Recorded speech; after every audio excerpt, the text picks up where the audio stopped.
السلام علیکم، اور میرا نام عدنان رضا خان ہے۔ اور جناب میرے کراچی کی جانب سے شہر کراچی میں جو بینر لگے ہیں حقوق کراچی کے حوالے سے، یعنی کہ حق دو کراچی کو، یا پھر حساب دو 43 ارب روپے کا سندھ سالڈ ویسٹ مینجمنٹ کا، اس کو اکھاڑے جانے پر جہاں یہ بینرز جماعت اسلامی کی جانب سے لگائے گئے، وہاں پر اس پہ جو ہے کراچی کی عام عوام بھی بول پڑی ہے، کیونکہ یہ جو حق دو کراچی ہے یہ ایک تحریک ہے۔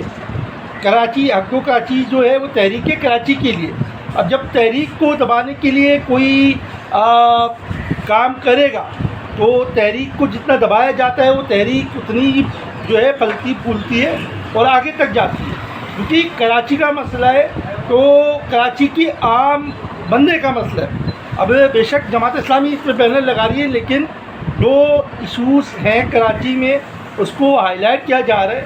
اور ایک سوال اہلیان کراچی یہ کرتے ہیں میئر صاحب سے کہ آخر ایسی کیا وجوہات ہے کہ آپ ٹاؤن کو جو ہے پورے اختیارات نہیں دیتے، یعنی کہ Karachi water and sewerage board, Sindh solid waste management, KMC ان کو ٹاؤن کے اندر کیوں نہیں کرتے تاکہ جو ہے ٹاؤنس اپنے کام کو کھل کر سکے۔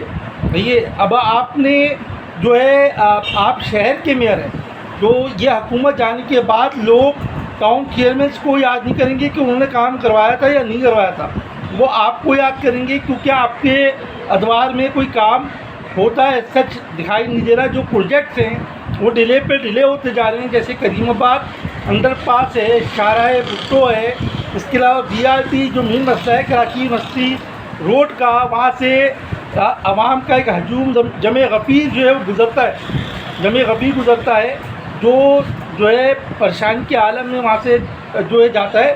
اور ساتھ ساتھ اس کے بعد جو ہے کراچی کے روڈز جو مین روڈز ہیں ان پہ بھی جگہ جگہ جہاں بجہاں کھڈے پائے جاتے ہیں۔